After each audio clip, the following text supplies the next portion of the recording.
Hello everyone, welcome to my YouTube channel. Guys, मैं आप लोग के लिए आज क्लास 9 साइंस जो कि चैप्टर नंबर 12 लेकर आए हैं, ध्वनि। ओके, तो और आज मैं आप लोग के लिए ध्वनि चैप्टर का एक्सप्लेन करेंगे और एक्सप्लेन के साथ साथ जितना महत्वपूर्ण प्रश्न होंगे उसका आज हम एमसीक्यू भी बताने वाले हैं। तो चलिए मेरे साथ अंत तक बने रहिए और बढ़ते हैं एक्सप्लेन की ओर। तो फिर देखिए गाइज, हम लोग जान लेते हैं कि ध्वनि क्या है, यानी ध्वनि किसे कहते हैं। ओके, तो देखिए ध्वनि क्या है, यानी ध्वनि एक प्रकार की तरंग है जो वस्तुओं के कंपन होने से उत्पन्न होती है।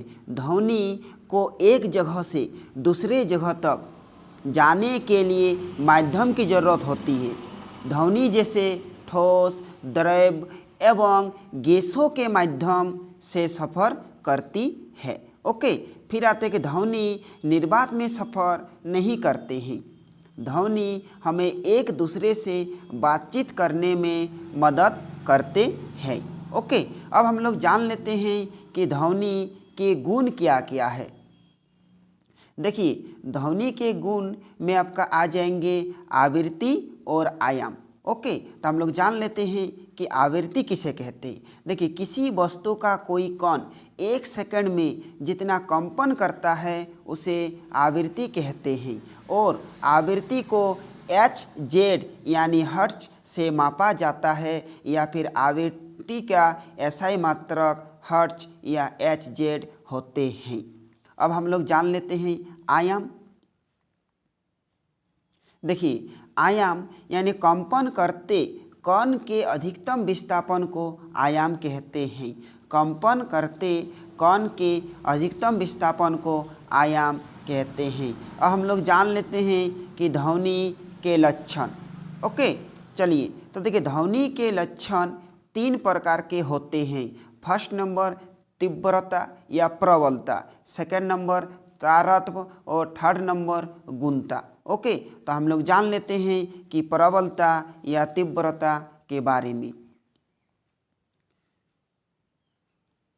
तो देखिए, प्रबलता यानी तीव्रता से ध्वनि के मंद या प्रबल होने का पता चलता है। तीव्रता ध्वनि के आयाम पर निर्भर करता है। अगर आयाम ज़्यादा होती है तो ध्वनि की तीव्रता भी ज़्यादा होती है, यानी ध्वनि प्रबल होती है। अगर तीव्रता कम होती है तो ध्वनि भी मंद होती है, यानी धीरे होती है। अब हम लोग जानते हैं कि तीव्रता को डेसिबल से मापा जाता है। ओके, तो देखिए गाइज, अगर हम लोग सामान्य श्वास लेंगे तो उसमें 10 डेसिबल होंगे। अगर हम लोग सामान्य बातचीत करेंगे तो उसमें 60 डेसिबल होंगे। अगर व्याप्त यातायात होंगे यानी साधन होंगे उसमें 70 डेसिबल होंगे। अगर कोई फुसफुसाता है यानी बहुत धीरे धीरे बातचीत करते हैं तो वह 30 डेसिबल में हो जाएंगी। अगर फिर कोई अकर्णीय ध्वनि करते हैं, माने थोड़ा ऊंचा आवाज़ में बोलते हैं, तो 80 डेसिबल से अधिक भी हो सकते हैं। ओके, चलिए अब हम लोग आते हैं तारत्व में आ जाते हैं। देखिए, तारत्व से ध्वनि के मोटे, भारी या तीक्ष्ण होने का पता चलता है। ओके, तारत्व ध्वनि की आवृत्ति पर निर्भर करती है। अगर ध्वनि की आवृत्ति बढ़ती है तो ध्वनि तीक्ष्ण या पतली हो जाती है। जैसे महिला की सीटी की आवाज़ पतली होती है। और यदि ध्वनि की आवृत्ति घटती है तो ध्वनि मोटी या भारी हो जाती है, जैसे पुरुषों की आवाज़ या शेर की दहाड़। ओके, अब हम लोग आते हैं गुणता की ओर, यानी क्वालिटी। देखिए, गुणता एक समान तीव्रता और एक समान तारत्व की ध्वनि में आए अंतर को कहते हैं। यानी महिलाओं की ध्वनि का तारत्व एक समान होता है, लेकिन उनकी ध्वनियों की गुणता अलग अलग होती है। ओके, जिसके कारण हम अलग अलग महिलाओं की ध्वनि को पहचान लेते हैं। पुरुषों की ध्वनि की तीव्रता एक समान होती है, लेकिन उनकी ध्वनि की गुणता अलग अलग होती है, जिसके कारण हम अलग अलग पुरुषों की ध्वनि को पहचान लेते हैं। यानी गुणता के कारण ही हम लोग किसी के साउंड को हम लोग पहचान लेते हैं। हम लोग आते हैं प्रतिध्वनि के बारे में। देखिए, प्रतिध्वनि किसे कहते हैं? यानी प्रकाश के भांति ध्वनि भी वस्तुओं से टकराकर वापिस आती है। इसी परावर्तित ध्वनि को प्रतिध्वनि कहते हैं। यानी किसी प्रकाश ध्वनि किसी चीज़ से जब वो छूते हैं, जब उसको टकराते हैं, तो उसको जब वो परावर्तित लौट आते हैं उसको प्रतिध्वनि कहते हैं। अब प्रतिध्वनि सुनने के लिए ध्वनि के स्रोत एवं परावर्तक सतह के बीच कम से कम 17 मीटर की दूरी होनी चाहिए। ओके, अब हम आते हैं अनुरणन के बारे में। ओके, यानी देखिए, ध्वनि के बहुल यानी मल्टीपल परावर्तन को ही अनुरणन कहते हैं। ध्वनि के बहुल परावर्तन को अनुरणन कहते हैं। अनुरणन के कारण ध्वनि स्पष्ट रूप से सुनाई नहीं देते हैं। जैसे सिनेमा घरों में, सभाघरों में आदि में अनुरणन होते हैं, और अनुरणन को कम करने के लिए सिनेमा घरों या सभाघरों में ध्वनि के आवश्यक तत्व जैसे दीवारों को खुरदरा रखना, फर्श का कालीन बिछाना आदि का उपयोग करके अनुरणन को कम किया जा सकता है। ओके, चलिए अब हम लोग बढ़ते हैं कि ध्वनि तरंगों की आवृत्ति यानी परिसर। ओके, तो हम लोग जानते हैं कि ध्वनि को सुनने के लिए 20 हर्ट्ज से 20,000 हर्ट्ज तक ज़रूरत होते हैं। ओके, तो देखिए, यानी ध्वनि असल में वह तरंग है जिसे मनुष्य अपने कानों से सुन सकता है। ओके, हम लोग ध्वनि जो कान द्वारा सुनते हैं वही तो साउंड या ध्वनि है।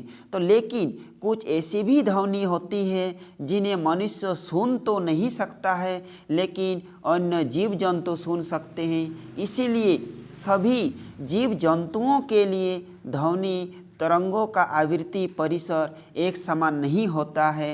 ये सभी जीव जंतुओं के लिए अलग अलग होते हैं। ओके, यानी प्रत्येक जीव जंतु के लिए जो आवृत्ति परिसर होते हैं वह समान नहीं होते हैं। वो लोग अलग अलग ध्वनि तरंगे सुनते हैं।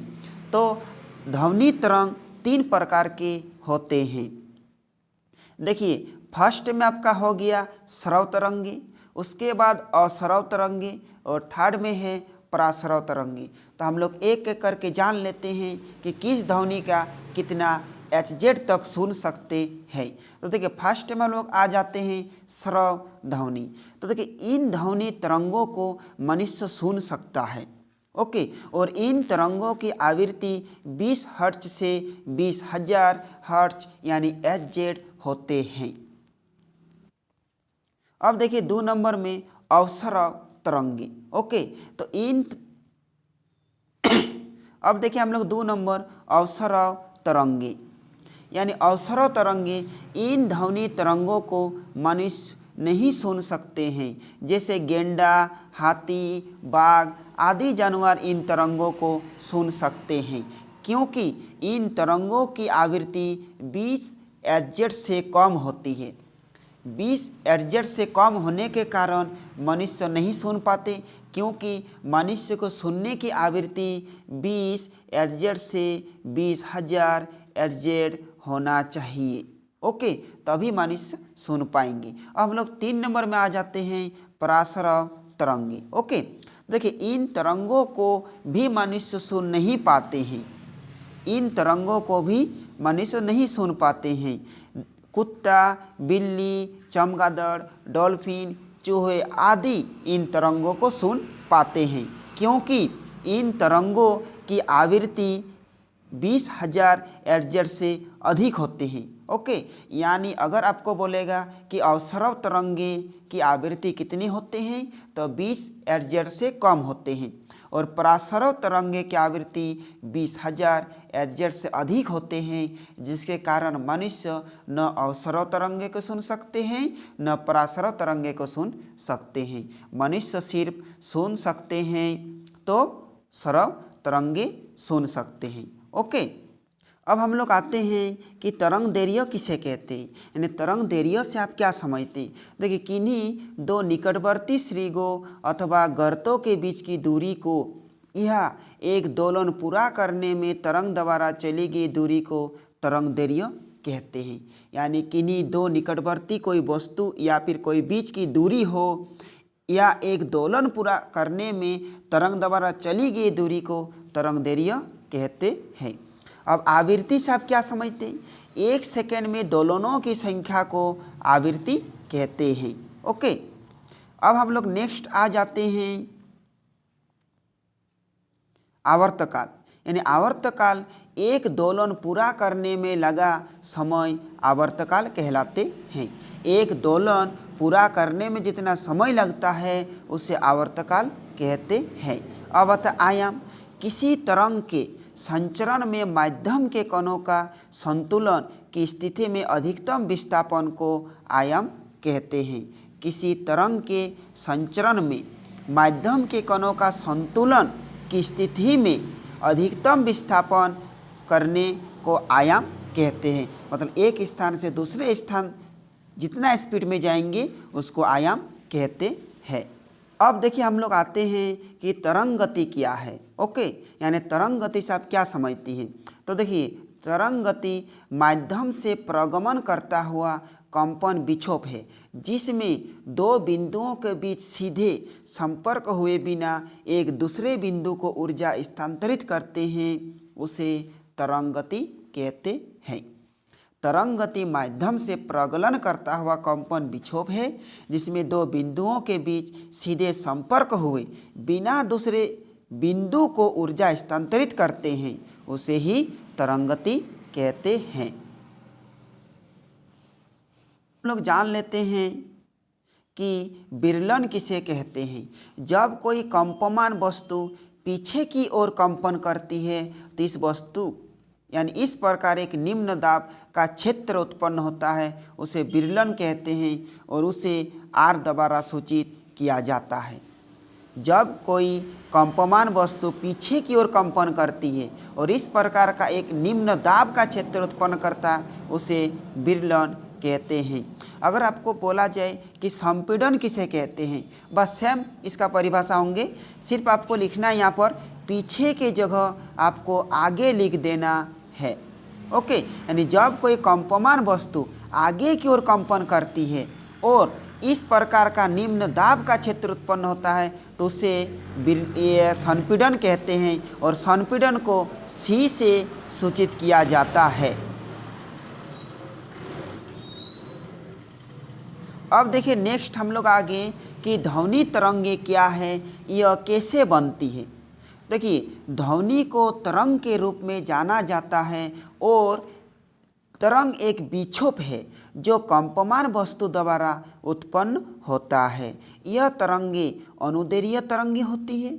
यह संपीड़न और विरलन दोनों होते हैं। ओके, जान लेते हैं कि ध्वनि तरंगों के यांत्रिक तरंगे क्यों कहते हैं। ध्वनि तरंगों को यांत्रिक तरंगे क्यों कहते हैं? ध्वनि तरंगों को यांत्रिक तरंग इसलिए कहते हैं क्योंकि उसके संचरण के लिए द्रव्यनात्मक माध्यम की आवश्यकता होती है। ओके, अब फिर जान लेते हैं कि किन किन क्रियाकलापों द्वारा हम ध्वनि उत्पन्न कर सकते हैं। ओके, तो देखिए ध्वनि उत्पन्न किसी वस्तु पर आघात करके यानी किसी वस्तु को कंपन कराकर, घर्षण द्वारा, खुरच कर, रगड़ कर, वायु द्वारा फूंक कर, उनको हिलाकर हम लोग ध्वनि उत्पन्न कर सकते हैं। ओके, अब देखिए नेक्स्ट आ गया कि ध्वनि का संचरण माध्यम बताइए। यानी ध्वनि ठोस, द्रव, गैस यानी सभी अवस्था में ध्वनि होते हैं। ओके, देख पहले आपको बता चुके हैं कि मनुष्य में ध्वनि की श्रव्यता परिसर कितना होता है। तो मनुष्य में ध्वनि की श्रव्यता का परिसर 20 हर्ट्ज से 20,000 हर्ट्ज तक होता है। ओके, अवसरव ध्वनि और पराध्वनि या पराश्रव ध्वनि तो पहले बता चुके हैं। तो अब चलिए हम लोग बढ़ते हैं एमसीक्यू क्वेश्चन की ओर। तो फिर चलिए गाइस, अब हम लोग आते हैं ध्वनि के एमसीक्यू की तरह। देखिए हमारा फर्स्ट क्वेश्चन दे रखे हैं, हमारा ध्वनि तरंग क्या है। ओके, यानी ध्वनि तरंग है अनुप्रस्थ अनुदैर्घ्य या अनुप्रस्थ तरंग एवं अनुदैर्घ्य या फिर इनमें से कोई नहीं। तो देखिए ध्वनि तरंग अनुदैर्घ्य तरंग होते हैं। अब क्वेश्चन नंबर 2 है, बोले किसी माध्यम में अनुदैर्घ्य तरंगों के संचरण के साथ संरक्षित राशि होती है। किसी माध्यम में अनुदैर्घ्य तरंगों के संचरण के साथ संरक्षित राशि क्या होती है?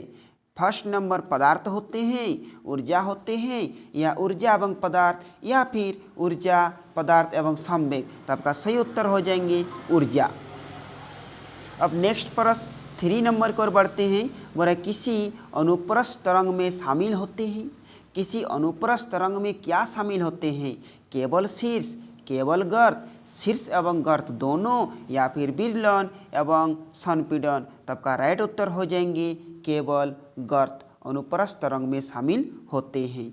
अब नेक्स्ट प्रश्न 4 नंबर क्वेश्चन है कि किसी अनुदैर्घ्य तरंग में शामिल होते हैं, यानी अनुदैर्घ्य तरंग में क्या शामिल होते हैं? केवल विरलन, केवल संपीड़न, शीर्ष एवं गर्त दोनों, या फिर विरलन एवं संपीड़न। तो अनुदैर्घ्य तरंग में शामिल होते हैं विरलन एवं संपीड़न। अब नेक्स्ट 5 नंबर की ओर, बोला सितार का तार खींचने में तार उत्पन्न तरंग होते हैं, यानी सितार का तार खींचने में उत्पन्न तरंग को क्या कहलाते हैं? अनुप्रस्थ, अनुदैर्घ्य, या फिर अनुप्रस्थ और अनुदैर्घ्य तीनों। तब का राइट उत्तर हो जाएंगे अनुप्रस्थ तरंग। नेक्स्ट 6 नंबर, बोला तरंगे किसी स्थान से अन्य स्थान तक किसी राशि x का स्थानांतरण करती है, तो x राशि क्या है? यानी x जो स्थानांतरण करती है तो x राशि वो क्या है? द्रव्यमान है, वेग है, तरंगदैर्घ्य है, या फिर ऊर्जा है। तो आपका राइट उत्तर हो जाएंगे ऊर्जा। नेक्स्ट 7 नंबर, बोले एकांक समय में पूर्ण होने वाले दोलनों की संख्या को कहते हैं, यानी एकांक समय में पूर्ण होने वाले दोलनों की संख्या को क्या कहते हैं? आयाम कहते हैं, वेग कहते हैं, आवर्तकाल, या फिर आवृत्ति। तो आपका सही उत्तर हो जाएंगे आवृत्ति। नेक्स्ट क्वेश्चन 8 नंबर, बोला तरंगदैर्घ्य का एसआई मात्रक क्या है? एसआई मात्रक क्या है? मीटर है, सेंटीमीटर है, या मीटर प्रति सेकंड है, या सेंटीमीटर प्रति सेकंड है। तब का राइट उत्तर हो जाएंगे मीटर, यानी तरंगदैर्घ्य का एसआई मात्रक मीटर होते हैं। अब नेक्स्ट 9 नंबर की ओर बढ़ते हैं। बोला निम्न में से किस ध्वनि का तारतम्य अधिक होती है? निम्न में से किस ध्वनि का तारतम्य अधिक होते हैं? गिटार की, हॉर्न, कार का हॉर्न, कार का हॉर्न होना चाहिए यहाँ पर, ओके, या शेर की दहाड़, या इनमें से कोई नहीं। तो देखिए तारतम्य अधिक होंगे आपका कार का हॉर्न, यानी सही उत्तर कार का हॉर्न। अब चलिए क्वेश्चन नंबर 10 की ओर बढ़ते हैं। बोल रहा है त्वरण का कौन सा गुण प्रबलता को निर्धारित करता है? यानी त्वरण का कौन सा गुण प्रबलता को निर्धारित करता है? तरंगदैर्घ्य, आयाम, आवर्तकाल, या फिर आवृत्ति। तो आपका राइट आंसर हो जाएंगे आवृत्ति। नेक्स्ट क्वेश्चन 11 नंबर, तरंग का कौन सा गुण तारतम्य को निर्धारित करता है? फर्स्ट तरंगदैर्घ्य, सेकेंड आयाम, थर्ड आवृत्ति, या फोर आवर्तकाल। तो राइट उत्तर हो जाएंगे आवृत्ति, यानी आवृत्ति गुण तारतम्य पर निर्धारित करता है। अब नेक्स्ट प्रश्न 12 नंबर, एकल आवृत्ति की ध्वनि को क्या कहते हैं? एकल आवृत्ति ध्वनि को क्या कहते हैं? फर्स्ट में दे रखे हैं टोन, या सेकेंड स्वर, और थर्ड में दे रखे हैं शोर, या इनमें से कोई नहीं। तो आपका सही उत्तर हो जाएंगे शोर। नेक्स्ट 13 नंबर क्वेश्चन दे रखे हैं, बोला अप्रिय ध्वनि को क्या कहते हैं?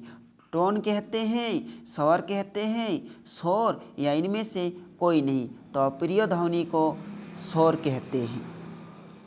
नेक्स्ट क्वेश्चन बोल रहा है कि प्रतिध्वनि का क्या कारण है? यानी प्रतिध्वनि का कारण है ध्वनि का अपवर्तन, ध्वनि का परावर्तन, ध्वनि का टक्कर, या इनमें से कोई नहीं। तो प्रतिध्वनि का कारण है ध्वनि का परावर्तन।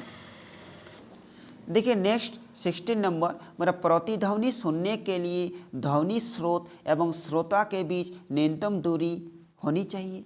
यानी प्रतिध्वनि सुनने के लिए ध्वनि स्रोत एवं श्रोता के बीच न्यूनतम दूरी कितनी होनी चाहिए? 34.4 मीटर, 15.2 मीटर, 12 मीटर या 17.2 मीटर। तो आपका सही उत्तर होंगे 17.2 मीटर। नेक्स्ट 17 नंबर बोले दो ध्वनियों को स्पष्ट सुने जाने के लिए ये आवश्यक है कि उनके बीच न्यूनतम अंतराल हो। यानी उनके बीच की न्यूनतम अंतराल कितना होना चाहिए? 0.1 सेकेंड, 0.15 सेकेंड या 2 सेकेंड या 2.5 सेकेंड। तो आपका राइट आंसर होंगे 0.1 सेकेंड। नेक्स्ट 18 नंबर क्वेश्चन है, बोल रहे हैं कि सामान्य मनुष्य के कानों के लिए श्रवतापरास क्या होते हैं? 20 Hz से 20,000 Hz। बिल्कुल आपका सही उत्तर हो जाएंगे फर्स्ट वाला, यानी 20 Hz से 20,000 Hz।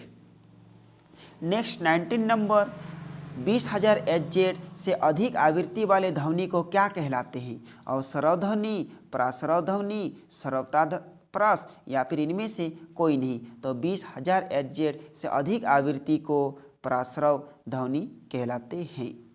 गाइज आपका यही 20 नंबर लास्ट प्रश्न होंगे। देखिए 20 नंबर प्रश्न दे रखे हैं कि 20 Hz से कम आवृत्ति वाले ध्वनि को क्या कहलाते हैं? 20 Hz से कम आवृत्ति वाले ध्वनि को क्या कहते हैं? अवसरव ध्वनि, परासरव ध्वनि, श्रवतापरास या इनमें से कोई नहीं। तो आपका राइट उत्तर हो जाएंगे अवसरव ध्वनि, यानी 20 Hz से कम आवृत्ति वाले ध्वनि को अवसरव ध्वनि कहते हैं।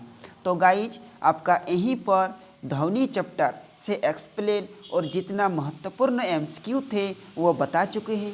फिर मिलेंगे नेक्स्ट वीडियो में।